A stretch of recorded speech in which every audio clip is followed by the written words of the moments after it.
Let's do it again. Good afternoon, everyone. Praise God. I thank God for the privilege that I can be back and study God's Word with you this afternoon. Actually, I was looking at my calendar, and this is my third time this year to preach here. The first time was the first Sunday of January for our New Year's meditation on Psalm chapter 23. And here we learned 4 things that we can choose to become this year. You can choose to become a grateful servant, a godly soldier, a generous steward, and a good student. Talking about resolutions.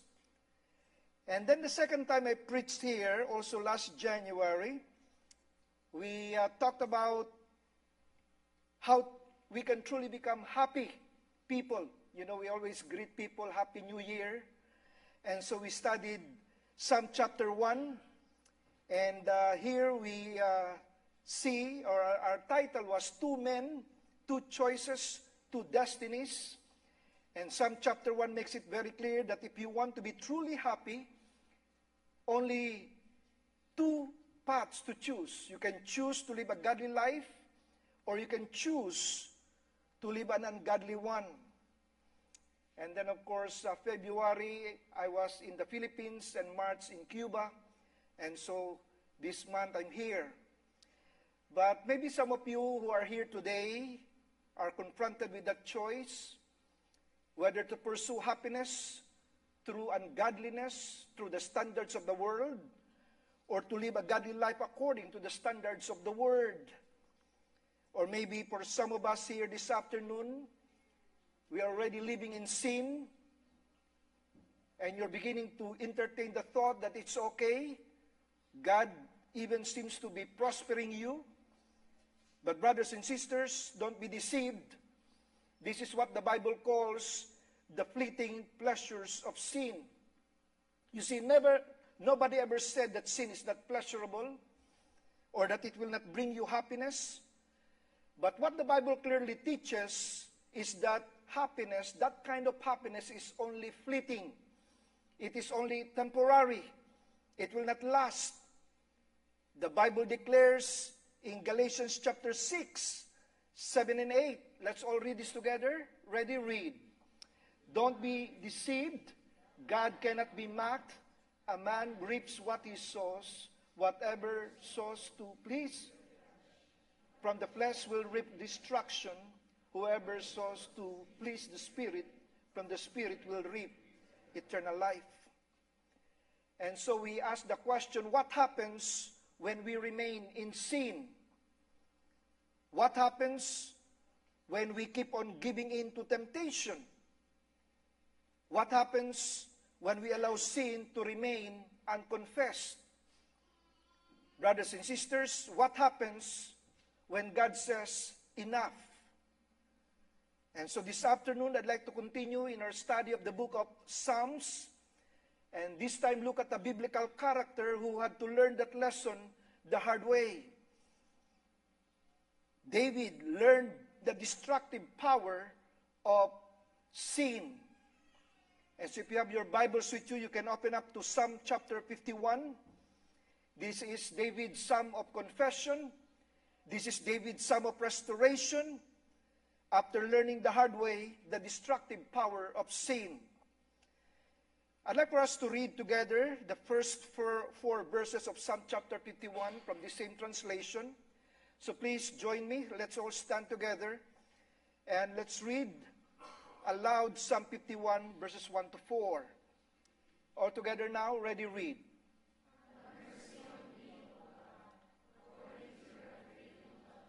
According to your great compassion, blot out my transgressions.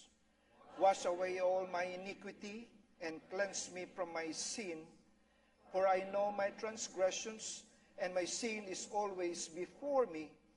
Against you, you only have I sinned, and done what is evil in your sight, so you are right in your verdict and justified when you judge. Let's pray. Father God, we stand before you in the name of your Son, the Lord Jesus Christ. We're so thankful that we can come together after a busy week, so many activities, just to reflect on your word, to be guided, to be rebuked, to be corrected, to be cleansed. And so, Lord, that's what we ask this afternoon, that your Spirit will move in our midst, unhindered, so that each one of us indeed will leave this sanctuary with a special touch from you. This is our prayer in Jesus' name, and all God's people say, amen and amen. You may take your seats. David, you know, just the mere mention of that name brings images of bravery and valor. It brings an image of a humble shepherd, a well-loved king. But I'm sure you all know that in the Bible, the best description given to David, or to any man for that matter, is when God said, I have found in David a man after my own heart. Wow, what a description. God saw David not simply as a great king or a courageous warrior or a faithful shepherd, but as a man whose heartbeat is in rhythm with his own, a man after my own heart.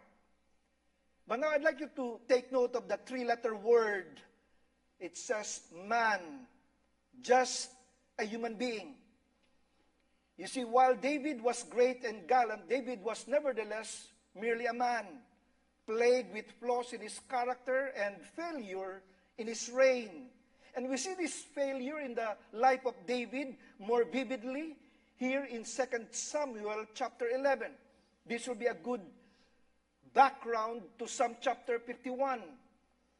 As we read this sordid affair where David succumbed to temptation with Bathsheba, David was already in his 50s.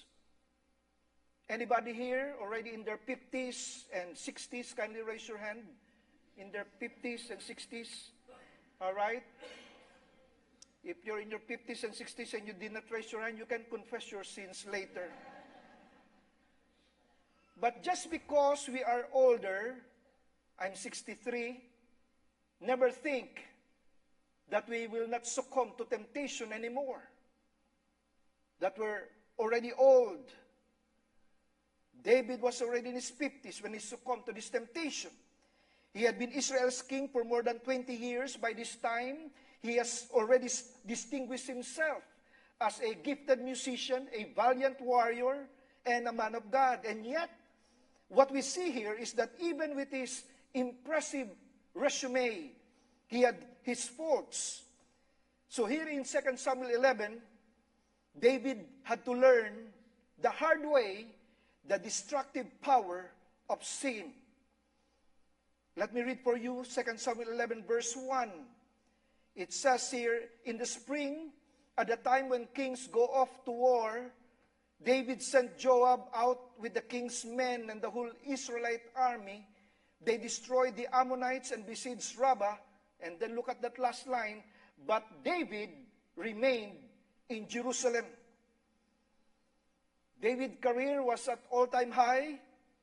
He already got the power. He got the fortune. He got the fame. And now he wanted some pleasure. He wanted to take life easy. David has become complacent. He began to sit back in his easy chair and let others, his generals, to tend to his kingly responsibilities. While David's men were in battle, he was at home, in his bedroom, enjoying the royal comforts. You know, Chuck Swindoll gave this warning about complacency. He said, our greatest battles don't come when we're out working hard. They come when we have time in our hands. It's in the warm springtime when we're yawning and stretching with boredom that we make those fateful decisions that end up haunting us. Brothers and sisters, if you're living a complacent Christian life, it's almost guaranteed that when you face temptation like David, you too will succumb to it. So how do we know if we're living in complacency? Maybe these questions can help reveal the true state of our hearts. Number one, are you praying less often and reading your Bible more sporadically? Number two, has your worship and devotion to God become an empty sham? Number three, are you finding your desire to share Christ with others decreasing? Number four, do you find yourself compromising more and more with sin, that you're living a double life? And number five, have you lost the joy of your salvation and your sense of purpose for living? Brothers and sisters, a life of complacency can lead to a life of compromise. Now let's try to notice how temptation operates. In verse 2 of 2 Samuel, it says here, one evening David got up from his bed and walked around on the roof of the palace. From the roof, he saw a woman bathing. The woman was very beautiful. Wow, that added detail there, that last sentence. We cannot resist this. The woman was very beautiful. Maybe if she's ugly, never mind, but the woman was very beautiful. And so how does temptation operate? Well, friends, it all started with a lurid thought. One look at this beautiful woman and David's lust was inflamed. Instead of running to his bedroom and take his harp and sing his psalms to the Lord, he got his binoculars to take a closer look. David gazed at this naked woman and he forgot all about his devotion to God. Instead of fleeing his lust, he sought a way of fulfilling his lust. You know, when our minds are already locked on that lust of the flesh, then nothing else makes sense. Everything becomes secondary. You forget that you're a husband to your wife. You forget that you're a father to your children. You forget that you're a child of God. You forget all these things when your mind is already locked on that lust of the flesh. Listen to how Dietrich Bonhoeffer describes this raging conflict from within. He said, in our members, there is a slumbering inclination towards desire, which is both sudden and fierce. With irresistible power, desire seizes mastery over the flesh. All at once, a secret smoldering fire is kindled. It makes no difference whether it is sexual desire or ambition or vanity or desire for revenge or love of fame and power or greed for money. At this moment, God is quite unreal to us. He loses all reality. Satan does not here fill us with hatred of God, no, but with forgetfulness of God. The lust thus aroused envelops the mind and will of man in deepest darkness.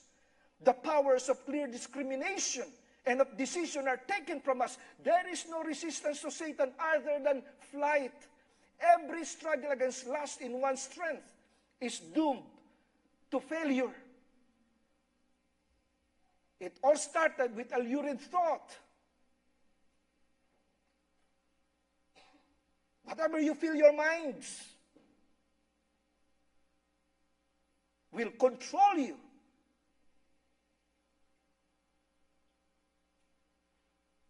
And then in verse 3 it says, and David sent someone to find out about her. The man said, isn't this Bathsheba, the woman who loves to take a bath? No, that's not what it says there. Isn't this Bathsheba, the daughter of Eliam, and the wife of Uriah the Hittite? From a lurid thought, it now turned into a lustful act. And verse 4 describes the brief encounter and the unbridled lust that is now in full display. It says in verse 4, then David sent messengers to get her, even though he's aware that she's a married woman. Then David sent messengers to get her. She came to him, and he slept with her. Now I have to say this, but please don't misunderstand me. I know that David is the one who instigated this whole encounter with Bathsheba, and I believe that David alone bears responsibility for this crime. But maybe, just maybe, Bathsheba wasn't careful enough to cover her nakedness while taking her bath. She wasn't sensitive enough. You see, ladies, if you are not careful with the way you dress, the way you handle your appearance, the very low neckline, sobra naman, dito lang. The very low neckline, the very high hemline, the super fit dresses today that you can see every inch of cellulite. A lot of times, your physical appearance can be used by Satan as a snare to the men around you. In fact, according to the Law Officer magazine, since the miniskirt was introduced by London designer Mary Quant in 1964, incidents of rape have increased by 68% in the United States and 90% in England. A lurid thought, a lustful act, and here comes the lingering result. Verse 5, I'm reading from an ultra-modern translation. Bathsheba conceived, and she sent a text message to David, and she said, I am pregnant. Friends, I'd like to share with you at least 3 things here, 3 hard facts about sin. Number 1, every sin starts with the mind. Whatever you fill your mind with eventually will come out in your speech. It will come out in the way you behave. It will come out in the things that you long for. Watch carefully what you store in your mind. Number 2, every sin involves a lie. You see, Satan never tells the heavy drinker, tomorrow there will be hangover, so don't drink too much. You won't hear that kind of warning from Satan. He never warns the drug user, be sure not to overdose. He never warns the adulterer, pregnancy is a real possibility. Every sin involves a lie. And third hard fact of sin, every sin has a consequence. Now, sometimes the consequence is not immediate. Sometimes the consequence comes out 9 months later. Friends, we've heard it once, we've heard it twice. Hear it again. Sin will take you farther than you want to go. Sin will teach you more than you want to know. Sin will keep you longer than you want to stay. Sin will cost you more than you want to pay. Yes, I believe it, friends. Every sin has a consequence. The moment you sin, your fellowship with God is broken. The Holy Spirit is grieved. The joy of your salvation is lost, and the peace of God is quenched in your heart. And so here David learned the hard way the destructive power of sin. Now that's the background to Psalm chapter 51. So now let's go to Psalm chapter 51. Across this psalm, written with invisible ink, are the commandments violated by David, which eventually caused him to sing out this prayer psalm in a minor key. He violated commandment number 7, thou shalt not commit adultery, and violated commandment number 10, thou shalt not covet thy neighbor's wife. David the king knew this by heart. Everybody in Israel knew the 10 commandments. But one night, this pompous king became a peeping Tom. He was inflamed with lust when he saw Bathsheba taking her shower. And before the night was over, he violated the 7th and 10th commandments. Well, did he confess his sin after that? No. Why not? Well, he thought that he would not be caught, but he was. He thought that he would not be accountable, but he was. He thought that he could handle the situation, but he could not. He thought that it would not hurt anyone, but it did. He thought that he would not be exposed, but he was. David learned the hard way the destructive power of sin. And after committing adultery with Bathsheba, he thought he could get rid of that guilt by arranging the death of her husband Uriah and Mary, his now pregnant wife. He violated the sixth command, thou shalt not kill. You know, in my mind's eye, I could imagine David giving Uriah military honors at his burial, complete with a 21-gun salute and a casket wrapped with the nation's flag. The king even shed a tear, giving his eulogy. This is a soldier in his army. But David did more than that to show his sympathetic heart, to ease the pain and comfort the grieving wife. He offered himself to be her husband who will care and protect her. Oh, some people must have thought, isn't David a caring king? That's a lie. David was not a caring king. He was a caring king. Sorry, I cannot translate that into English. That's a Filipino joke.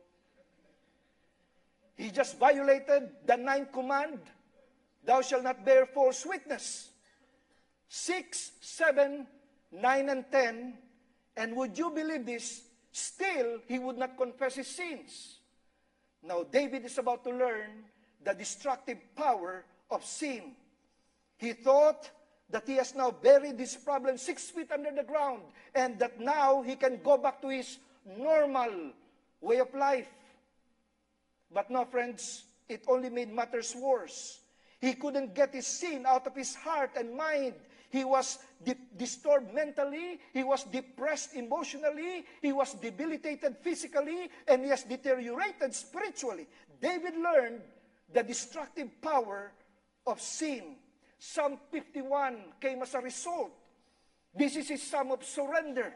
This is his psalm of confession. This is David's psalm of restoration. It is his psalm of liberation from the destructive power of unconfessed sin. Brothers and sisters, my prayer this afternoon is that each one of us will take to heart the painful lessons David learned, so that you and I may learn not to wait when God has to say, enough. And we get the beating from the Lord. We get disciplined by God.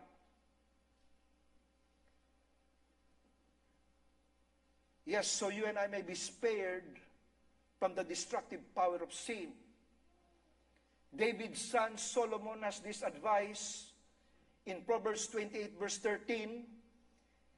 It says, he who covers his sins will not prosper, but whoever confesses and forsakes them will have mercy. Maybe it was even David who taught his son Solomon these words. But he had to learn that lesson the hard way. He was miserable for months because, you see, all throughout the time, David tried to hide his sin. But one day, God said, enough, David. This is enough. God sent his prophet Nathan to King David. And David heard words that stripped him of his hypocrisy. Nathan shared with him a heart-wrenching parable, but David did not know that it was just a parable. He thought it's an actual story. Nathan said that there was a rich man who had a visitor and wanted to serve him lamb chops for dinner. Now I'm paraphrasing here. Now he had a flock of sheep, but he didn't want to slaughter any of them. He has a neighbor who was poor, who had only one lamb, and it was their pet lamb. And you know what this rich man did? Nathan said to David, he took his neighbor's lamb and slaughtered it and served it to his guest. When David heard this, his face turned red, and he said, as sure as the Lord lives, that man shall die. Then Nathan gave David 4 words that stripped him of his hypocrisy. Nathan said, you are the man. And with those 4 words, God melted the ice that has packed and desensitized David's heart. And David realized for the first time in months that he had to do serious business with God. Brothers and sisters, remember these words. One preacher said, secret sins on earth are open scandals in heaven. The Lord was displeased with David's refusal to confess and repent. And so God exposed his sin in a rather miraculous way, revealing it to a prophet. David, after hearing those 4 words, felt the stab on his soul.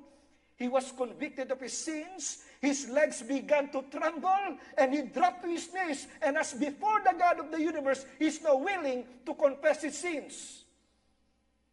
Brothers and sisters, what we have in our Bibles is a privilege to eavesdrop through the medium of Scripture what David told God at this time of despair. And as David begins to confess his sins, it becomes very clear to us that David has learned the destructive power of unconfessed sin. Okay, the first thing we learn here from David's experience is the dangers of committing sin. You know, there are many people today who think that sin is not a serious matter. Modern culture would have us believe that sin is just an unpleasant bump in man's evolution. But you know what, friends? When we study the Bible, we discover that sin is a very serious thing. The Bible teaches that sin is the poison of satanic origin that has infected the bloodstream of the human race. For instance, notice the words that David uses as he deals with his sin. In verse 1, he said, blot out my transgressions. The word transgression literally means to step over the line. It means the violation of the law. God drew a line, and God said, thou shalt not commit adultery, and David stepped over that line. God drew a line, and God said, thou shalt not murder, and David stepped over that line. That is what transgression means.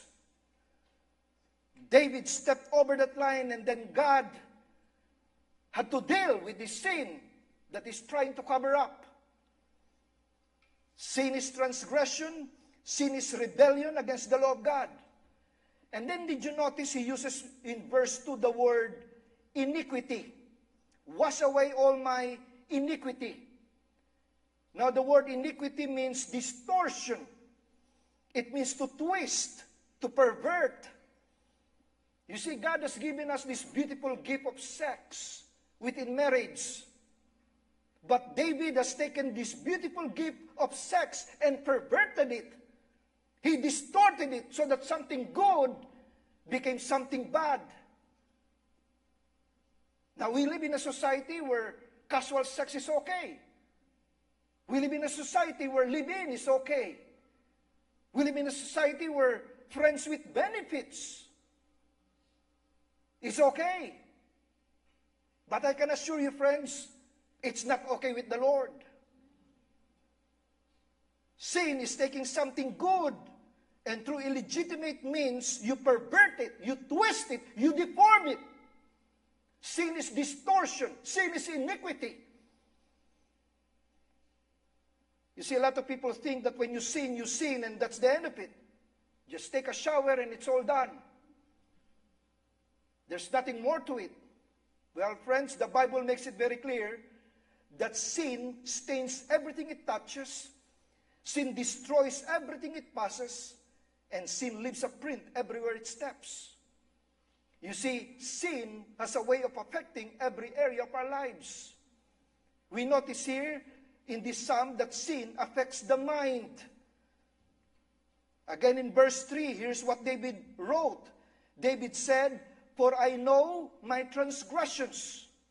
You see, it took a while for him to acknowledge that in his mind. For a long time, David was living a lie. And the lie of sin is that somehow you're going to get away with it. That somehow you can continue in sin and not be bothered by it. Friends, that's a lie. Sin as a way of making you believe that lie. The dumbest person on the earth is the person with an unconfessed sin in his life who somehow has believed the lie that he can continue in his sin and get away with it. Brothers and sisters, the Bible is clear. Let's read this together. Numbers 32:23. Ready? Read. And you may be sure your sin will find you out. That's guaranteed. You may be sure. It's just a matter of time. Your sin will find you out. Friends, I'm here to tell you this afternoon that God never runs out of ways to expose our unconfessed sins. Now, did you notice also in verse 3, he said, my sin is always before me. In another translation, it says, my sins are staring me down. See what's happening here? Everywhere David looked, he saw his sin. When he got up in the morning, and as he shaves in front of the mirror, he would be startled because he thought he saw Uriah behind him. As he drove to the palace and passed by the cemetery, he thought that Uriah was standing by one of the graves. Whenever he saw a pregnant woman, he is reminded of his sin. The paranoia. Whenever he sees people milling around the palace and looked at him in a funny way, he wondered if they knew his secret. And as the phone rings in his office, he would be startled and wondered if a blackmailer on the other line would say, I know what you did last summer. And when he went to bed at night and switched off the lights, in the darkness of the night, he could see his sin grinning like a ghost, staring him down. Sin was always before him. Sin affects the mind. Not only that, sin affects the body. In verse 8, it says here, let the bones you have crushed rejoice. You know, there is evidence in this psalm and the other psalms as well that David became a sick person during these months where he had an unconfessed sin in his life. You see, doctors have known for a long time that some sicknesses are psychosomatic in nature. It's made up of two words. Psyche means soul and soma means body. Psychosomatic illnesses are physical problems that are caused by emotional and spiritual reasons. Like they say, ulcers are caused not by what you're eating, but by what's eating you. Migraines may be caused by too much worrying. You see, the body and soul live so close together that they have a tendency to be infected by each other's disease. Now, please, we're not saying here that all diseases are because of some personal sin. If Pastor Alex gets sick, don't think, ano kayang kasalanan niya? What sin did he commit that he's sick? No, no, no. We don't believe in that. We have the book of Job to prove that not all sicknesses are the result of sin. But I believe that many of it is. I heard this story of some young people. They were walking in the street and they came across this very old man. You know, he stood with a pronounced stoop. He walked leaning on his cane, and his skin was like pitted prunes. They stopped the old man and asked him, what's the secret of your old age? The man said, well, I smoke 5 packs of cigarettes a day, I drink all the liquor I could find, and I sleep with all the women I could get. Good grief. How old are you anyway? I'm 38 years old. Now that may sound silly, but let me tell you a true story. Since destructive effect on the human body is vividly illustrated in the true story told many years ago about Leonardo da Vinci. When Leonardo da Vinci was painting his great masterpiece, we now call The Last Supper, he searched the city for models. And soon he found a ruddy, burly sort of a fellow with flowing hair to portray Peter. Next, he found an aesthetic youth with brooding mouth and outgoing personality, became Andrew. He sought long for a model for Jesus Christ.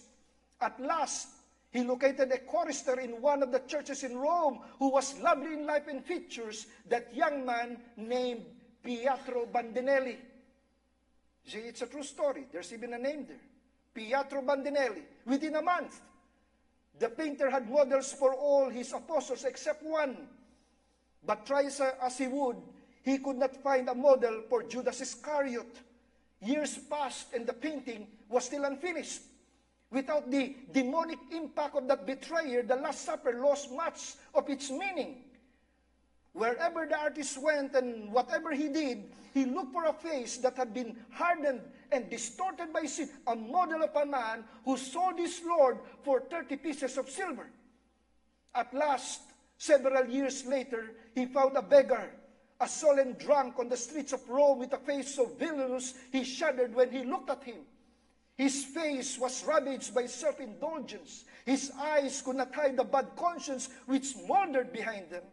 His mouth was weak and cynical. He might have almost been Judas in the very flesh.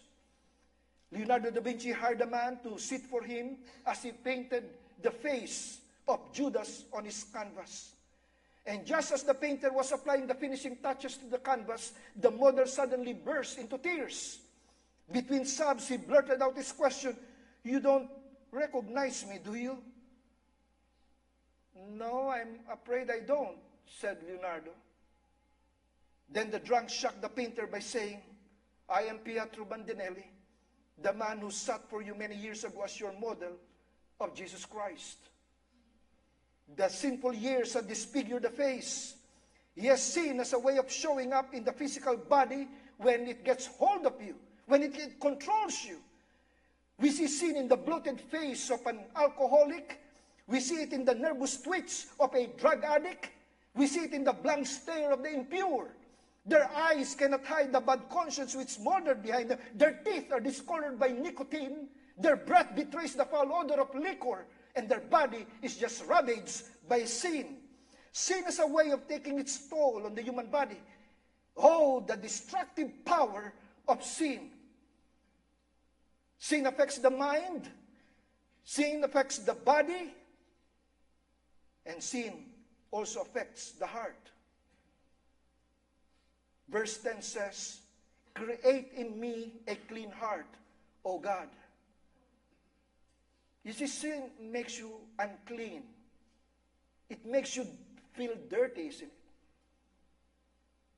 And that's why many rape victims cannot see or cannot look at them in the mirror because they felt like they've been violated and they feel so unclean. Sin is to the heart what dirt is to the body.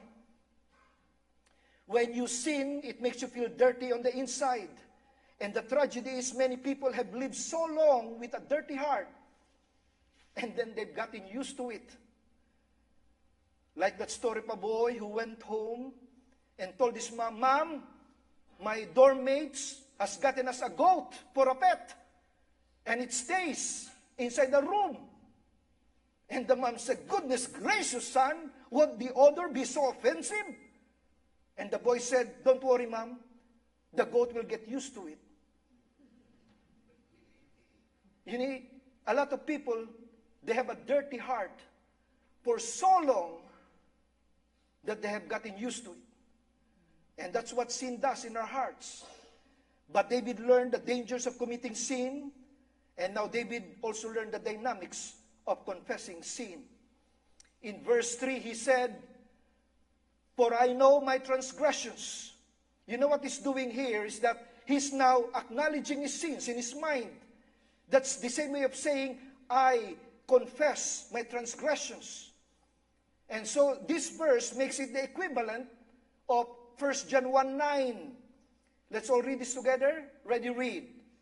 "If we confess our sins, He is faithful and just and will forgive our sins and purify us from all unrighteousness." You see, there's a right way in confessing our sins. First of all, notice that there is something very personal about confession of sin. Did you notice in the opening 3 verses, how many times David used the personal pronouns I, me, and my? Did you notice that? Let's count it. Have mercy on me, O God. Blot out my. Wash away all my iniquity. Cleanse me from my sin. For I know my transgressions, my sin is always before me. How many times? 9 times in just the first 3 verses, he used personal pronouns. What does that tell us, friends? Sin is a personal matter. You don't come before God and asking for forgiveness and blaming somebody else. Lord, I got involved in immorality because my wife always says I have a headache. Lord, I got to cheat at work because, my boss is so unfair. Lord, I got to cheat on my income tax because, Canada is giving so much money to refugees. And I don't believe in this. Now, friends, David used personal pronouns. It's my fault. It's no one else's fault. He did not blame his wife. He did not blame his parents. He did not say, Lord, is it my fault kung lahi kami ng mga pipikutin? Is it my fault if I came from a lineage of handsome people? He did not blame society. Lord, everybody in Canada is doing it. Live in is okay. He did not blame the devil. The devil maybe do it. And worst of all, he did not blame God for his sin. Lord, I prayed for another woman. This is the woman you gave me. It's your fault. Oh, I tell you, you'll never deal with your sin until you make it your personal responsibility. Confessing sin is a personal matter. Not only that, sin is an essential matter. In verse 3, he said, for I know my transgressions. The word know here means to acknowledge. It's to completely agree with God. You see, in the Greek, the word confess, we just read 1 John 1:9, if we confess our sins. The original word is homologeo. It's made up of 2 words. Homo means the same, logeo means to speak. So to confess is to speak the same, it's to agree with God. When God says it's sin, you say it's sin. No ifs, no buts, no excuses. Don't rationalize. You just agree with God. When God says it's a gossip, you don't tell God, no, Lord, I was just sharing a prayer request.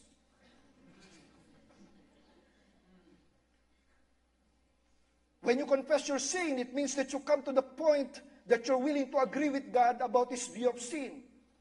You see, this is the reason why many people don't get right with God, because they don't agree with God. They try to justify, they try to rationalize their sins. Man and God have different opinions about the nature of sin. You see, man says that sin is an accident, but God says it's an abomination. Man says that sin is a blunder, but God says it's blindness. Man says it's a chance, but God says it's a choice. Man says it's a defect. God says it's a disease. Man says it's an error. God says it's enmity. Man says it's fascination. God says it's fatality. Man says it's infirmity. God says it's iniquity. Man says it's trivial. God says it's a tragedy. Man says it's weakness. But God says it's wickedness. Listen, friends, you'll never get the cleansing you need until you confess your sin as God tells you to confess it. Until we are willing to agree with God about our sin, we have never really confessed our sin. Sin is a personal matter. Sin is an essential matter. Sin is a theological matter. I want you to notice in verse 4, David said, against you, referring to God, you only have I sinned. Now, what is he saying there? Is he saying that he did not sin against Bathsheba? No, friends. He knew he sinned against Bathsheba. He knew he sinned against Uriah, her husband. He knew he sinned against his own family. He knew he sinned against the nation. But brothers and sisters, let's read this together. The one in the box, ready? Read. We'll never understand how ugly sin really is until we see sin as a slap in the face of a loving God. We'll never understand how ugly sin really is until we see sin as a slap on the face of a loving God. If only we knew how much God suffered when we sin. If you knew it like David did, we all will come and confess our sins today. At the end of this sermon, we'll be asking you to just come to the front. All of us, I'm sure, are still sinners. That's my assumption. There's still some sins that's controlling us. But if you want to be released, you want to be liberated from this sin, you need to acknowledge that sin first. You need to come forward and humbly come before God and ask God for forgiveness. But if you think you're already clean, just stay where you are. Brothers and sisters, when you're ready to confess, your mind will abhor your sin, your emotions will abominate your sin, and your will abandon your sin. The dangers of committing sin, the dynamics of confessing sin, and finally David learned the descriptions of cleansing sin. You know, it's very interesting that David used here 3 word pictures to tell us what sin is all about. I mean, look at verse 1. He used this word picture, blot out my transgressions. Here we see, first of all, that sin is like death. It's like death. The word blot out means to obliterate. It means to wipe the record clean. It means to take the debt out of the books. You see, on the final day of judgment, we call the Great White Throne Judgment, 2 books will be opened. There's the book of life, and then there's the book of deeds. If your name is not found in the book of life, and you're sure going to heaven, your name will be in the book of deeds. Everything that you have done, everything that you've said, everything that you've thought of, it's all recorded there.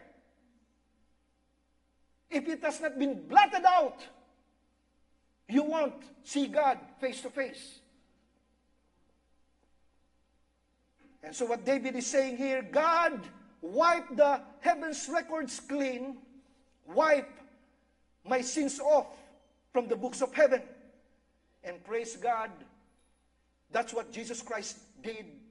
That's what Jesus Christ accomplished on that cross in Calvary, where His blood can wipe the record clean. Sin is like death. Sin is like dirt. Look at verse 2. He said, wash away all my iniquity. Now the picture here is that of the women in those days taking the dirty clothes down to the river, and then they beat the dirt out of those clothes. And so what David is saying, oh God, I got dirt in my heart, I got dirt in my soul, I got dirt in my mind, I got dirt in my body, oh God, beat the dirt out of my life. And then the third picture is that sin is like disease.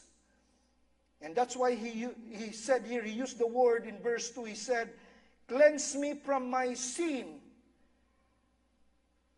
And then verse 7 says, cleanse me with hyssop. Now what is hyssop? In the Bible days, there was this slender, leafy bush that grew out of the cracks in the wall.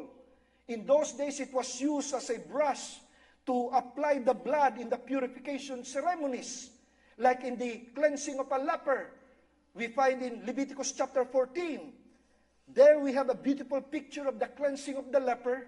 You see, of all the diseases in the Bible, there is no disease that graphically portrays the terrible, devastating result of sin as does the disease of leprosy.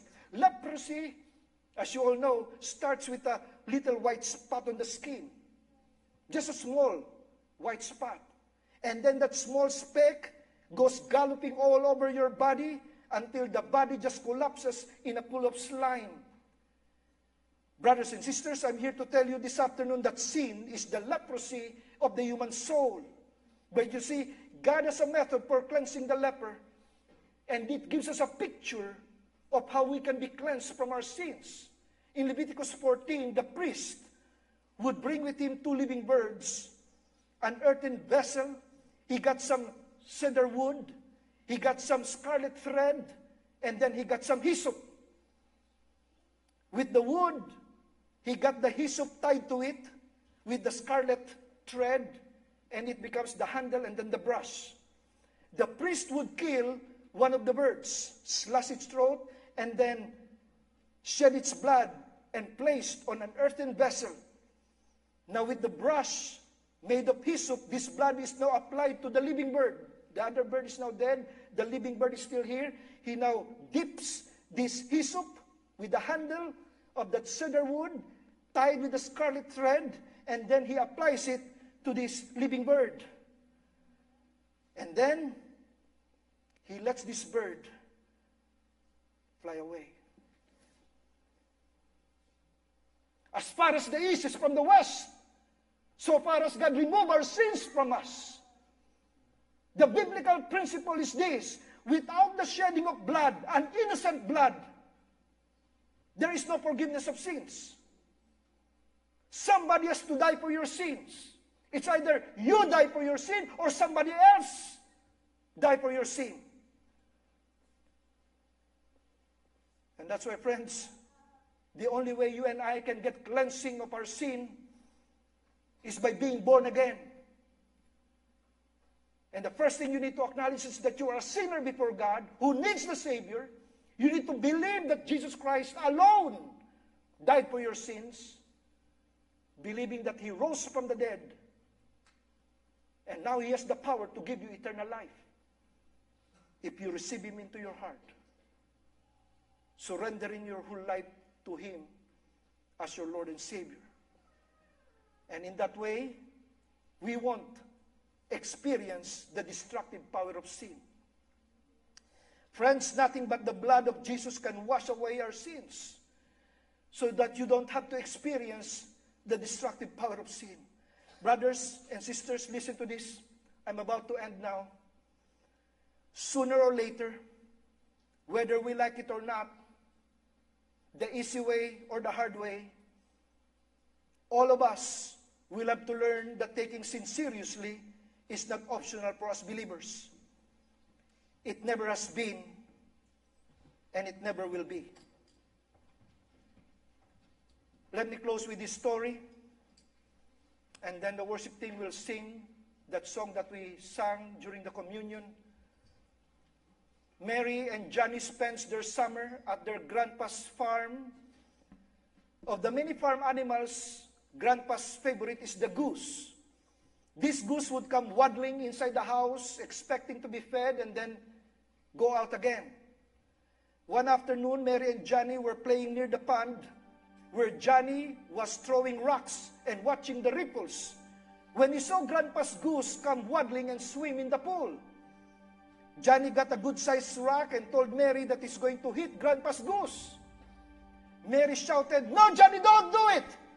But it was too late, as he threw the rock flying through the air.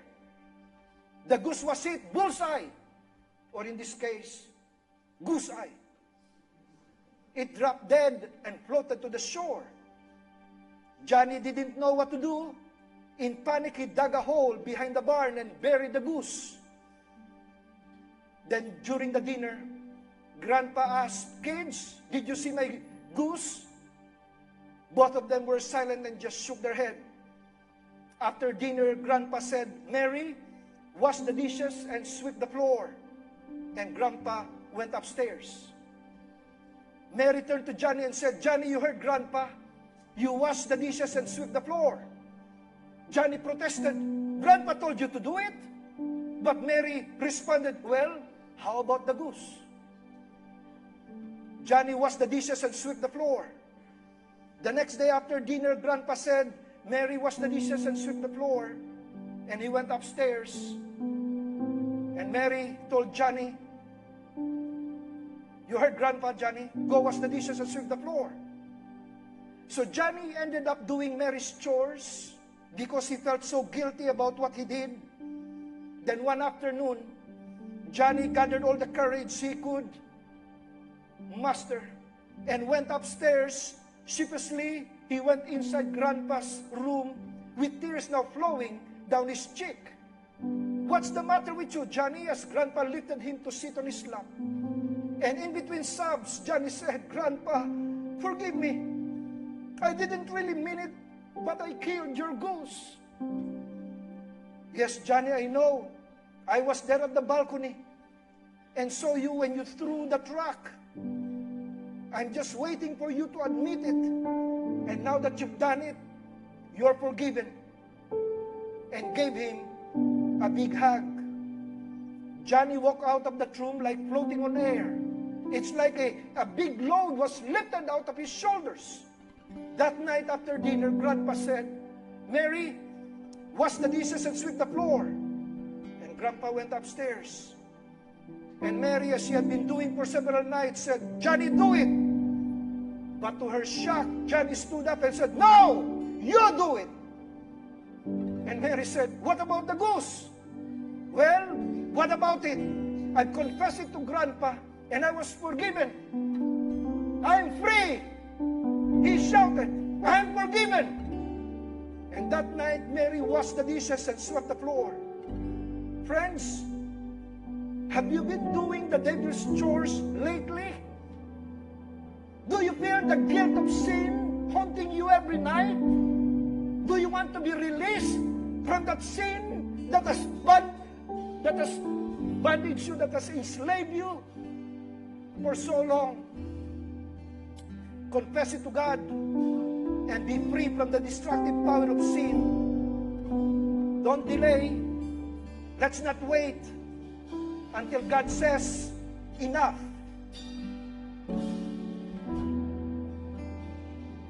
Let's all stand. Let's sing this with the worship team.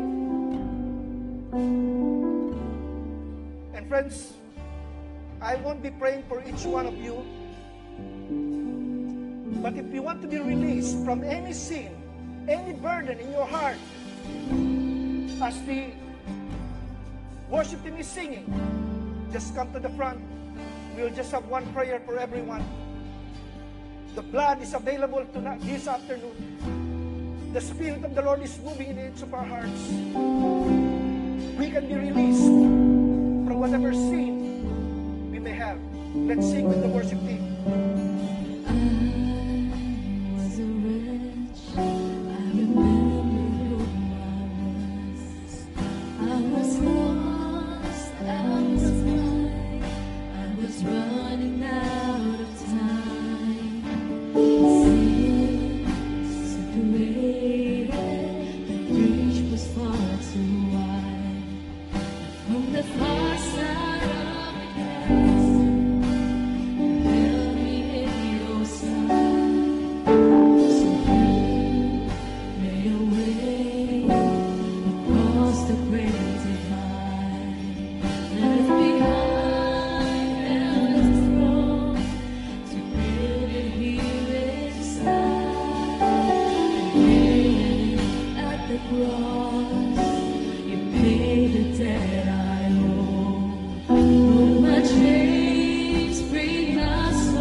Exactly what we see in our hearts.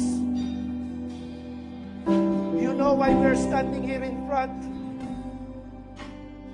You know the sins that are still in control of us. Maybe it's the sin of unforgiveness. Maybe it's the sin of immorality. Maybe it's the sin of gossiping. Maybe it's the sin of worrying, of pornography, of foul language. Father God, Lord, whatever it is, we are coming before you, humbly admitting that we have failed you so many times. And Lord, we want to be released from the bondage of this sin through the precious blood of the Lord Jesus Christ. Lord, we're tired of doing the devil's chores, and we don't want to do it anymore. We want to sleep like a baby every night and not be bothered by this conscience-stricken where Satan accuses us every night because of living in sin. And so, Father God, Lord, we just ask right now for the precious blood of the Lord Jesus Christ to cover us. Almighty God, thank you because you have promised in 1 John 1:9 that if we confess our sins, you are faithful and just to forgive us of all our unrighteousness, to cleanse us from all uncleanness. And so, Lord, we're claiming that blood right now. Cover us, Lord, with that precious blood of the Lord Jesus Christ. Thank you for the presence of the Holy Spirit. The Spirit who is in us is greater than the Spirit who is in this world. And so, Lord, release us. Remove the shackles. Break the chains. The chain of immorality. The chain of pornography. The chain of lying. The chain of gossiping. Lord, remove us from these chains. And we pray that each one of us would have to learn the hard way the destructive power of unconfessed sin. And so, God, Lord, we just commit ourselves to you right now. Thank you, Heavenly Father, that you've heard this prayer. Thank you that lives are being transformed. Thank you that chains are being broken. Oh, Father God, Lord, thank you that brothers and sisters are being released from whatever it is that is keeping them in bondage. We look up to you, Lord Jesus, and to you alone. You have the power to release us, to change us. And so, Lord, thank you. We receive it now. We receive it now, Lord. We receive the forgiveness. We receive the empowerment. We receive changing our hearts, changing our desires, changing our mindsets. Lord, we receive them now. Thank you that we can experience freedom through the Lord Jesus Christ. All of this we ask in Jesus' name, and all God's people say, amen and amen. Let's give the Lord a clap offering. Praise the Lord. Praise God.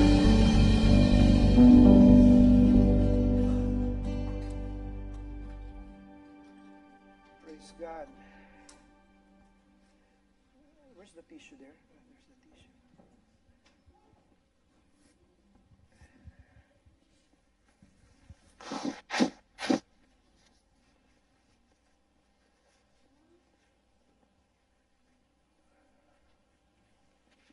All right, praise the Lord. Were you blessed? Praise the Lord. Praise God. We needed that message. You know, I always tell people that this year, 2024, is a crucial year. This will be a year of decision. This is the year when we will see what the book of Revelation says about the tribulation. And so we are watching and praying as to how things will transpire in the Middle East and even here in North America. So we need to be ready, and cleansing is a good way to start, to be ready. So this is the first Sunday of this month of May, and every first Sunday of the month we pray for those who are celebrating their birthday on the month of May. So please come to the front. My wife, of course, is May 27, so come and then the others, come up. Month of May, birthday.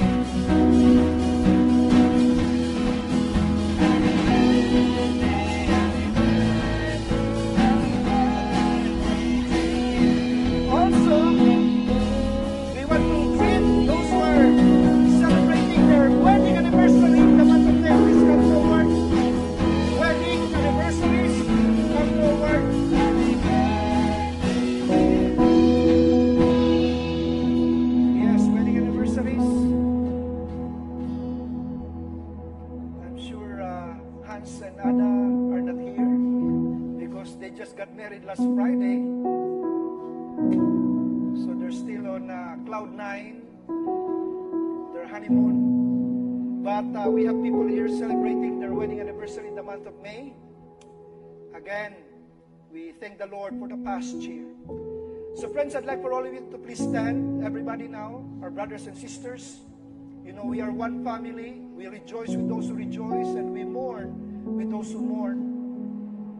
And so what we like to do is just cover them right now. Just extend your hand and let's cover them with a blessing from the Lord, our Heavenly Father. We stand with our brothers and sisters celebrating their birthday this month.